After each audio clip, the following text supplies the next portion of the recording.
तक हम लोगों ने बहुत सारे टॉपिक कवर किए हैं एंड आज का टॉपिक काफी ज्यादा इंटरेस्टिंग और बहुत इम्पोर्टेंट है, क्योंकि अभी आपने हाल ही में महाराष्ट्र से एक आती हुई खबर सुनी होगी जहाँ पे बाबा सिद्दीकी की मौत की खबर, मर्डर की या कह ले खुदकुशी की, बहुत सारे आरोप हैं जो अभी तक क्लियर नहीं हुए कि वो एग्जैक्टली था क्या। सर, उससे रिलेटेड कुछ कंफ्यूजन है, कुछ क्वेश्चंस हैं हमारे जो हम आपसे आज की वीडियो में क्लियर करना चाहेंगे। ठीक है। सर, बेसिकली जो हमारा ये टॉपिक उठता है वो सबसे पहले यहीं से स्टार्ट होता है कि इनका कैसा लाइक कनेक्शन था पॉलिटिक्स में या बॉलीवुड में, क्या रोल था इनका। जो बाबा सिद्दीकी के बारे में जहाँ तक मुझे पता है कि ये कांग्रेस के 3 बार से एमएलए हैं और एक बार मिनिस्टर भी रहे हुए हैं और इनको वाई कैटेगरी की सुरक्षा मिली हुई थी और इनका बेटा अभी प्रेजेंट में एमएलए है और ये बहुत वेल कनेक्टेड रसूखदार आदमी था। इनको मरहूम सुनील दत्त जी इनको कांग्रेस में लेके आए थे और बाद में उनकी बेटी प्रिया दत्त को भी इन्होंने काफ़ी मदद की थी बाबा सिद्दीकी की। और इनका बॉलीवुड में भी बड़ा रसूख है, सब फिल्म स्टार शाहरुख खान, सलमान खान और सभी से, सुनील दत्त, संजय दत्त, सबसे अच्छा रिश्ता है। तो ये वेल कनेक्टेड आदमी था और इनकी हत्या हो गई। और पर जो मामला इतना ही नहीं है, इसके पीछे जो बॉम्बे में, असल में बॉम्बे अपने आप में एक हमेशा से एक बहुत ऑर्गेनाइज क्राइम का जगह रही है और वहाँ पर ज़मीनों की कीमतें इतनी हैं, ज़मीनों का मसला है, वसूली का मसला है, फिर प्रोटेक्शन का मसला है और बॉलीवुड का है, फिर इन सब के पीछे राजनीति है, सबका घालमेल है। और इसकी हत्या के पीछे इन सारे जितने कौन बनते हैं उतने ही सारे कौन जितने हो सकते हैं सारे पॉसिबल कौन इसमें है, पर वो बाकी सब चीज़ें तो कहीं दिखाई नहीं दे रही जो इसके पीछे सब होती है कि बॉलीवुड में फाइनेंसर का पैसा लगता है, प्रॉपर्टी में फाइनेंसर का पैसा लगता है। ये सब चीज़ें तो चीज़ जो सामने उभर के आई है वो एक आई है कि एक गैंगस्टर है लॉरेंस बिश्नोई, वो उसके तरफ इशारा जा रहा है कि उसने उसकी हत्या कर दी और उसके 2-3 गुर्गे पकड़े भी गए।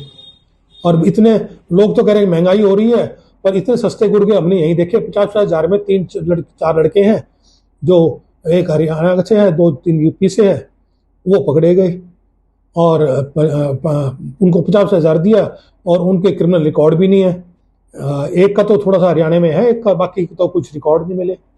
उनसे ज़्यादा रिकॉर्ड तो जो महाराष्ट्र विधानसभा में बैठे हैं 288 विधायक, उनमें से 156 का क्रिमिनल रिकॉर्ड है जो सामने है।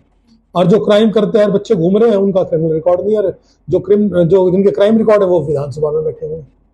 और इसमें तो अब ये तो बात उसकी है कि खुल के आएगी जब जांच होगी किसके पीछे क्या है, कौन है। पर यह है कि उससे कुलदीप बिश्नोई से उसको लॉरेंस बिश्नोई से इसको जोड़ा जा रहा है। तो ये भी एक हद की बात है कि लॉरेंस बिश्नोई पहले यहाँ पर तिहाड़ जेल बंद था, तो यहाँ से भी वो ऑपरेशन कर रहा था गैंग का। कुछ हिस्सों में उसने हत्या वगैरह कराई और अब उसको साबरमती आश्रम में ले गया। अब पता नहीं साबरमती आश्रम में उनको कौन सा गांधीवादी का पाठ पढ़ाया जा रहा है कि दोनों जगह बीजेपी की मजबूत सरकार है, महाराष्ट्र में भी उसमें, और वो राष्ट्रीय अंतर्राष्ट्रीय तरह से अपना गिरोह चला रहा है।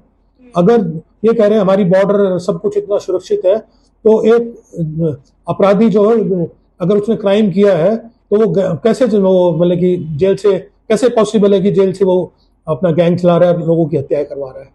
तो ये बड़ी सोचने समझने की बात है।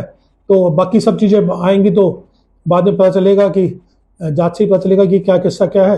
पर यह है कि मुझे तो लगता है कि सिर्फ ये गुर्गे ही पकड़े जाएंगे, असली जो अपराधी है उनके तक तो वो पुलिस कभी पहुंच ही नहीं पाएगी जो मेन पीछे बैठे रहा।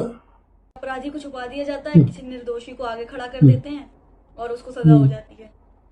पर सर, अगर ये एज अ मर्डर देखा जा रहा है और इसको ऐसे कंसीडर किया जा रहा है कि ये मर्डर था, तो आपके अकॉर्डिंग क्या हो सकते हैं? क्यों उनको मारा गया, क्यों उनका मर्डर किया गया है, क्यों करवाया गया या जो भी है उसमें? हाँ, दो तो कारण तो मैंने बता ही दिए कि इनके पीछे सारी चीजें हैं। ये प्रोटेक्शन है, वसूली गैंग है, जमीनों के मसले हैं, बॉलीवुड के मसले हैं। कारण तो पैसा भी है और सबसे बड़ी ऊपर राजनीति की पावर की लड़ाई है। इलेक्शन, महाराष्ट्र में भी इलेक्शन होने वाला है, तो यहाँ भी ध्रुवीकरण हिंदू मुस्लिम करने की बात हुई। जो लड़ने मारने वाले थे वो हिंदू थे, ये मुस्लिम था। और जो स्लोगन दिया है उसमें भी इस तरह की बातें कही गई है कि जो सलमान और उनके साथ जाएगा वो करेंगे, और कुछ हिंदू श्लोक वलोक लिखे गए, जानबूझ के उस डायरेक्शन में भी इसको करने की कोशिश की जा रही है। वो तो बाद में बात अलग है कि कुछ मुस्लिम नाम तहकीकात में कुछ मुस्लिम नाम भी जुड़ रहे हैं, तो बात है, नहीं तो इसको हिंदू मुस्लिम करने की बात भी चल रही है। सही बात है। तो सर कुल मिला के कह सकते हैं कि जो भी घटनाएं हो रही है, जो भी चीजें हो रही है, उसमें इलेक्शन का कहीं ना कहीं बहुत बड़ा रोल है, और वो एक बहुत बड़ी वजह है जिसकी वजह से घटनाएं हो रही हैं, और उनको इंटेंशनली कराया जा रहा है या रोका नहीं जा रहा। हाँ, नहीं, ये बात तो तय है कि सब मसलों में आखिर में जो है, जो जमीन के पैसे हो, फाइनेंस के पैसे हो, बॉलीवुड के पैसे हो, ये पहले तो ये छोटे गैंग, छोटे भैया जो शूटर हैं, उसके बाद जो बड़े इनको गैंग मास्टर हैं, उसके बाद ये बड़े फाइनेंसर हैं, और उन सब वहां तक तो पहुंच ही नहीं सकता, और उसके बाद जो उनके पॉलिटिकल मास्टर्स हैं, बिना पॉलिटिकल मास्टर्स के ना तो कोई गैंग चल सकता, ना कोई गैंग पनप सकता, ना कोई फाइनेंसर बच सकता, कुछ नहीं। आपको अगर बॉम्बे में अगर देखना हो, आप कोई भी बॉम्बे में जाके कोई प्लॉट खरीद ले अच्छे महंगे जगह में और कंस्ट्रक्शन शुरू कर दो, आपके पास सारी चीजें आ जाएंगी। आपको धमकाने वाले भी आ जाएंगे, वसूली करने वाले भी आ जाएंगे, आपको प्रोटेक्शन देने वाले भी आ जाएंगे।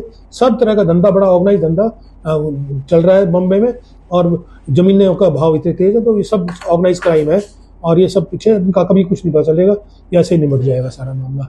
और so thank you so much sir, हमें हमारी जो बात थी, जो हमारे क्वेश्चन थे, उसका आंसर मिला। आई होप ऑडियंस को भी मिला होगा। थैंक यू, धन्यवाद।